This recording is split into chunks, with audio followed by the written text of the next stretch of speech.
औज़ु बिल्लाहि मिनश्शैतानिर्रजीम बिस्मिल्लाहिर्रहमानिर्रहीम। उम्मीद है आप सब खैरियत से होंगे।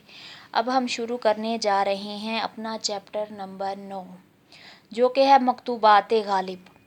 मकतूबात गालिब के शायर हैं मिर्ज़ा असदुल्ला ख़ान गालिब।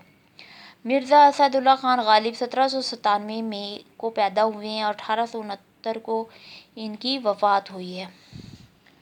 सबसे पहले हम इस लेसन का मुख्तसर सा पस मंज़र बयान करेंगे ताकि इन खतूत का मकसद आप लोगों की समझ में आ जाए। ये 2 खतूत हैं जो उन्होंने अपने अज़ीज़ दोस्तों को लिखे हैं, जिसमें वो बयान करते हैं कि 1857 की जंग आज़ादी में अंग्रेज़ों ने मुसलमानों ही को कसूरवार ठहराया और उन्होंने मुसलमानों पर जुल्म सितम किए। अंग्रेज़ों ने हुकूमत मुसलमानों से छीनी थी, इसलिए उन्होंने मुसलमानों ही को जुल्म सितम का निशाना बनाया कि ये दौरे हुकूमत हासिल करने के काबिल न हो जाएं। मुसलमानों ने बरसगीर पर तवील अरसे से तक हुकूमत की थी, उनके मिजाज में हुक्मरानी थी, इसलिए अंग्रेज़ मुसलमानों से खाइफ थे, जबकि हिंदुओं के मिजाज में महकूमी थी। हिंदुओं को हुकूमत की तब्दीली से कोई फ़र्क न पड़ा, क्योंकि उनके हाँ सिर्फ हुकूमत ही तब्दील हुई थी, जबकि मुसलमान ज़्यादा दुख और अजियत का शिकार हुए। अंग्रेज़ों ने मुसलमानों की जायदादें छीन लीं और उन्हें ओहदों से बर्खास्त कर दिया, उन पर इस्लामी तालीम तक की पाबंदी लगा दी। अब बढ़ते हैं पैराग्राफ की तरफ। हम चंद अहम पैराग्राफ की सियाक़ व सबाक़ के हवाले से तशरीह करेंगे और साथ ही मशक करेंगे। ना तुम मुजरिम न मैं गुनहगार, तुम मजबूर मैं नाचार, लो अब कहानी सुनो मेरी सरगुज़श्त मेरी ज़बानी सुनो। नवाब मुस्तफ़ा ख़ान बमियाद 7 बरस के कैद हो गए थे, सो उनकी तकसीर माफ़ हुई और उनको रिहाई मिली। सिर्फ रिहाई का हुक्म आया। जहांगीर आबाद की ज़मींदारी और वली और दिल्ली की अमलाक और पेंशन के बाब में हनूज़ कुछ हुक्म नहीं हुआ। नाचार वो रिहा होकर मीरठ ही में अपने दोस्त के मकान में ठहरते हैं। बमुजर्रद इस्तिमा इस खबर के डाक में बैठकर मीरठ गया, उनको देखा, 4 दिन वहाँ रहा, फिर डाक में अपने घर वापस आया। इस पैराग्राफ में शायर बयान करता है कि गालिब मीर मेहदी हसन मजरू को लिखते हैं कि ना तुमने कोई जुर्म किया है ना मैंने कोई गुनाह किया है, हम दोनों को न करदा गुनाहों की सज़ा क्यों मिल रही है। जिसने कोई जुर्म या गुनाह किया हो उसे अगर सज़ा मिले तो दुख और मुसीबत का एहसास कम होता है, जबकि किसी ने अगर गुनाह न किया हो और उसे सज़ा मिले तो गम ज़्यादा होता है। गालिब के साथ भी यही कुछ हुआ है कि वो बेगुनाह हैं और बावजूद इसके उन्हें सज़ा मिल गई है, और मीर मेहदी हुसैन मजरू दोनों आपस में मुलाकात से महरूम हो गए हैं। गालिब कहते हैं कि मैं बेबस और लाचार हूँ कि मैं तुम्हारे पास पानीपत नहीं आ सकता, क्योंकि अंग्रेज़ों ने दिल्ली फ़तह करने के बाद दिल्ली के मुसलमानों को बेपनाह जुल्म सितम का निशाना बनाया है और आए दिन मुसलमानों को अजियत पहुँचाते रहते हैं। इसी तरह बकौल गालिब उनके दोस्त मेहदी हुसैन मजरू भी मजबूर हैं कि वो दिल्ली में नागहानी हालात की वजह से नहीं आ सकते, इसलिए अब मुलाकात तो सिर्फ ख़त के ज़रिए ही हो सकती है। तुम पर क्या बीत रही है और तुम्हारे हालात से आगाही तो बज़रिया ख़त या मुलाकात ही होगी। लो अब मेरी कहानी मेरी ज़बानी सुन लो, मुझे और मुझ जैसे दीगर मुसलमानों को क्या क्या सज़ाएँ मिल रही हैं। गालिब मीर मेहदी हुसैन मजरू को अपने मुश्तरका दोस्त नवाब मुस्तफ़ा ख़ान शेफ्ता के बारे में बता रहे हैं कि अंग्रेज़ों ने उन्हें 7 साल की कैद का हुक्म सुनाया। अंग्रेज़ों ने नवाब साहब पर इल्ज़ाम आयद किया था कि उन्होंने जंग आज़ादी में बागियों की मदद की थी। चुनांचे अंग्रेज़ों ने बगावत के शुबा में नवाब साहब को 7 साल की कैद भी सुनाई। इसके अलावा जागीर और दिल्ली की अमलाक भी जब्त कर लिए। चुनांचे अंग्रेज़ों ने मौलाना नवाब सदीक हसन ख़ान की सिफारिश पर नवाब साहब की गलती माफ़ कर दी है और 20 फरवरी 1858 को उन्हें रिहाई का हुक्म मिला है। मीरठ से आकर देखा यहाँ बड़ी शिद्दत है और ये हालत है कि गोरों की पासबानी पर कनात नहीं है। लाहौरी दरवाजे का थानेदार मूंढा बचाकर सड़क पर बैठता है। जो बाहर से गोरे की आंख बचाकर आता है उसको पकड़कर हवालात में भेज देता है। हाकिम के यहाँ उसे 5-5 बैद लगते हैं या 2 रुपये जुर्माना लिया जाता है। 8 दिन कैद रहता है। इससे अलावा सब थानों पर हुक्म है कि दरियाफ्त करो कौन बगैर टिकट के मुकीम है और कौन टिकट रखता है। थानों में नक्शे मुरतब होने लगे। यहाँ के जमादार मेरे पास आया। उसने कहा, भाई तू मुझे नक्शे में न रख, मेरी कैफियत की इबारत अलग लिख।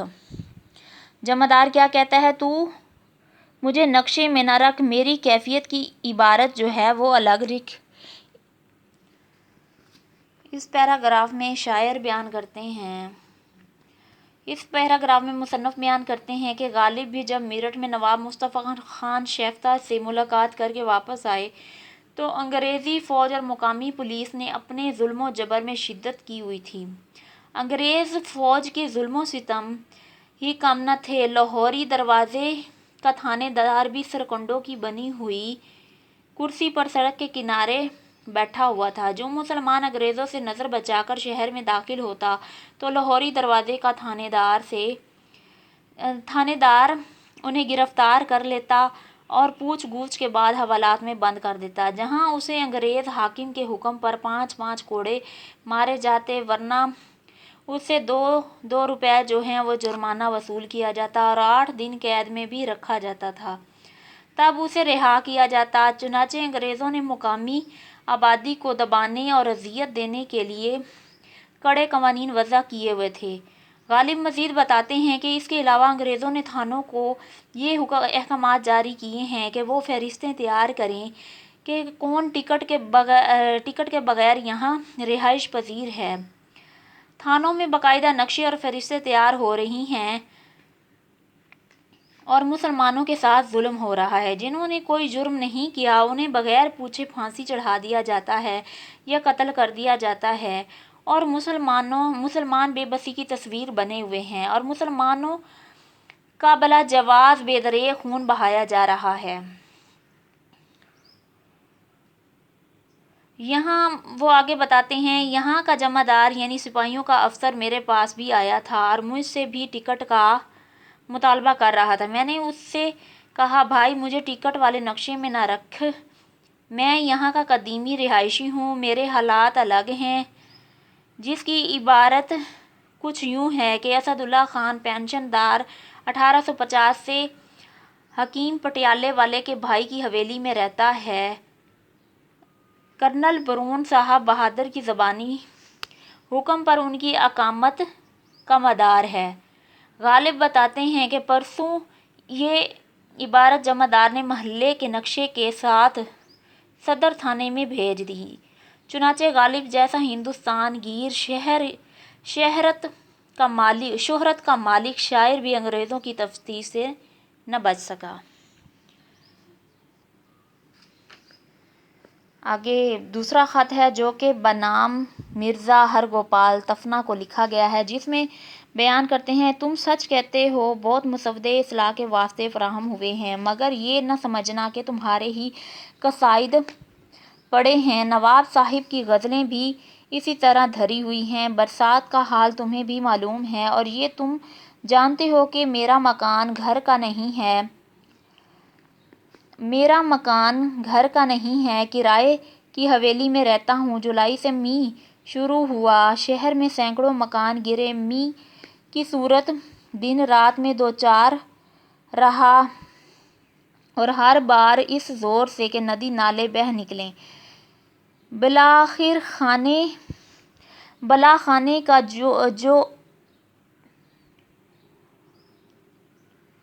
میرے اٹھنے بیٹھنے سونے جاگنے جینے مرنے کا محل ہے، اگرچہ گرا نہیں لیکن چھت چھلنی ہو گئی ہے، کہیں لگن کہیں چلمچی کہیں اگلدان رکھ دیا، قلم دان کتابیں اٹھا کر توشے خانے کی کوٹری میں رکھ دیے، مالک مرمت کی طرف متوجہ نہیں۔ کشتی نوح میں 3 مہینے رہنے کا اتفاق ہوا، اب نجات ہوئی ہے، نواب صاحب کی غزلیں اور تمہارے قصائد دیکھے جائیں گے۔ اس پیراگراف میں بیان کرتے ہیں کہ تم سچ کہتے ہو، بہت مسودے اصلاح کے واسطے فراہم ہوئے ہیں، مگر یہ سمجھنا کہ تمہارے ہی قصائد پڑے ہیں۔ نواب صاحب کی غزلیں بھی اسی طرح دھری ہوئی ہیں۔ برسات کا حال تمہیں بھی معلوم ہے، اور یہ بھی تم جانتے ہو کہ میرا مکان گھر کا نہیں ہے، کرائے کی حویلی میں رہتا ہوں۔ جولائی سے می شروع ہے۔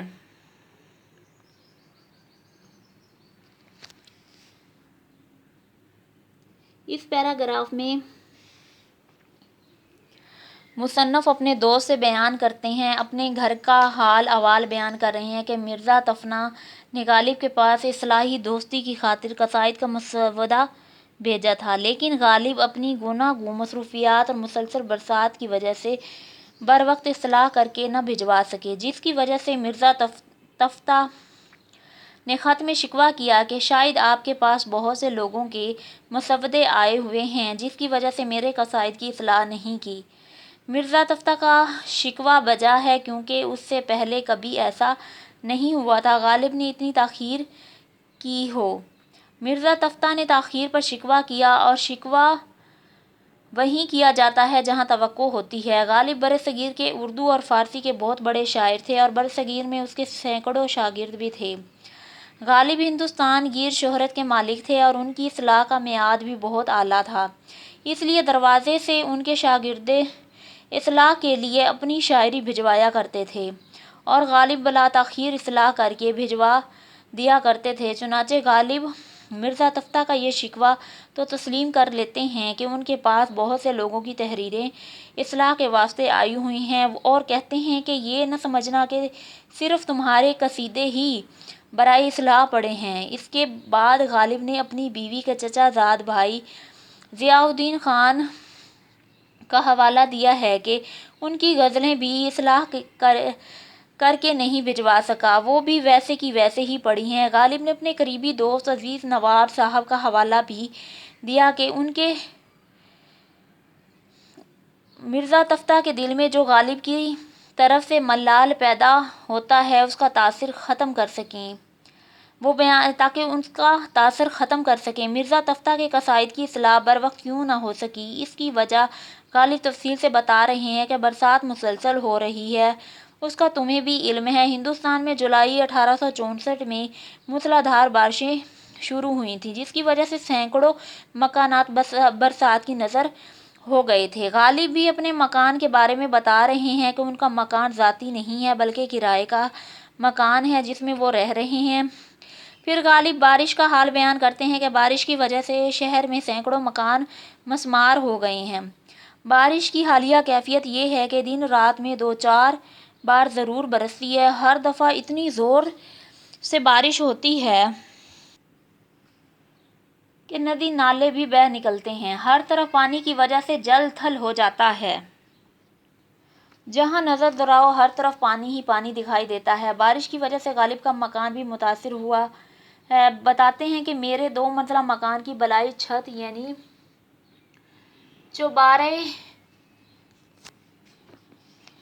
چوبارہ کا دالان ہی میرے اٹھنے بیٹھنے سونے جاگنے جینے مرنے کی جگہ ہے، وہیں اپنے معمولات نپٹاتا ہوں۔